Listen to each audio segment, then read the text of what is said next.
2 semaines se sont écoulées, il est donc à nouveau temps de faire le point sur l'actualité de la VR. Et c'est la dèche les amis, la dèche. Même quand il n'y a rien à dire et en temps de guerre, c'est votre virtuel mag.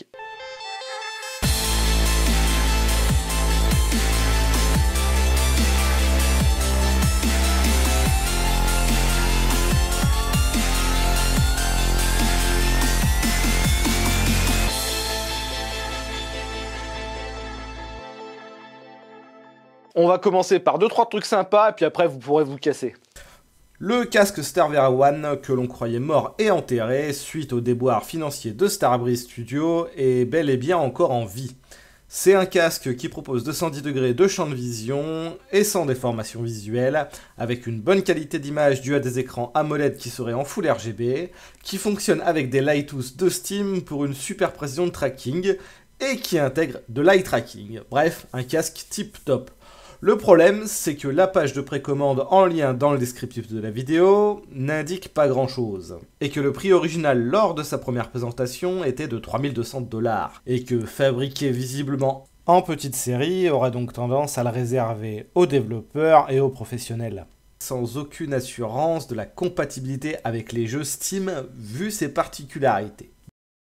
Boneworks a sorti une mise à jour qui ajoute de nouvelles cartes, de nouvelles armes, de nouveaux mini-jeux et qui améliore encore la physique générale du titre. Si vous ne l'avez pas encore fait ou l'avez bien aimé, c'est donc le moment de refaire un tour dessus. Le jeu vaut 25 € sur Steam et sur Oculus Store et c'est plutôt une bonne affaire à mon sens.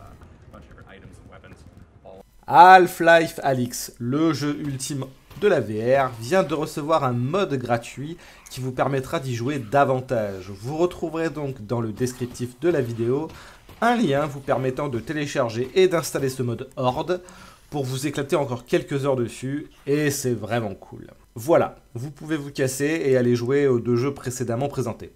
Sinon, si vous avez rien de mieux à faire pendant ce confinement qui va durer encore longtemps, très longtemps, vous serez sans doute ravi d'apprendre que le studio Within sortira le 23 avril sur Oculus Quest un jeu d'un genre nouveau, où des ronds remplacent des cubes avec des flèches et où des triangles remplacent des rectangles rouges. Cette copie de Beat Saber nommée Supernatural, vous permettant de faire du sport à la maison, vous sera facturé la modique somme de 20 $. C'est apparemment le prix d'idées et de concepts innovants. Un nouveau périphérique de contrôle VR nommé E.T. semble avoir déjà réussi sa campagne Kickstarter, ce qui est assez étonnant.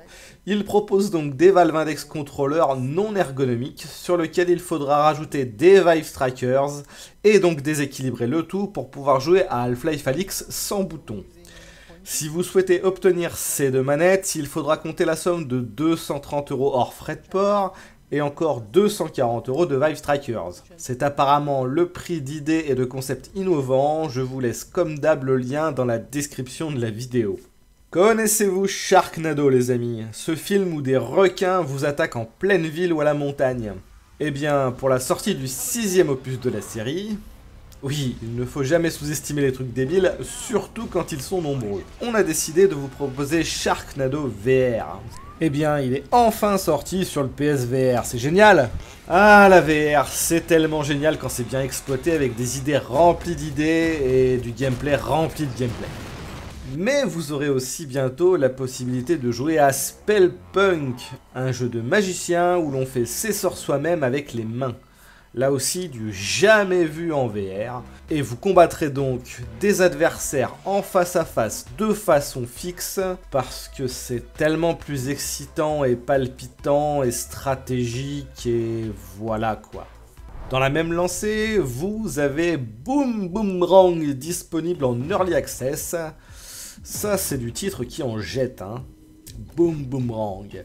Et vous pourrez donc lancer des boomerangs sur une cible, qui rebondiront un peu comme ils le souhaitent pour faire des combos. Ça a l'air vraiment exceptionnellement ultra génial.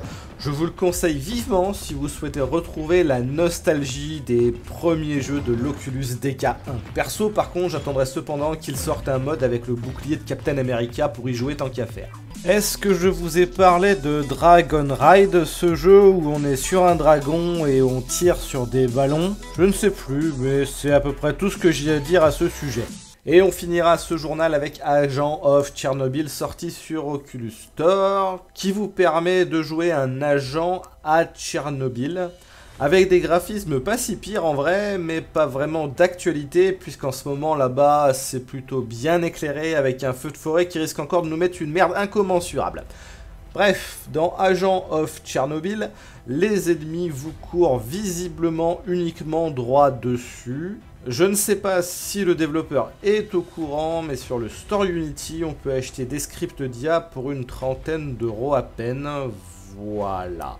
Mais quand il sortira de l'Early Access, peut-être que ce sera un super jeu, hein, il y a quand même du potentiel. Allez, c'est la fin de ce journal.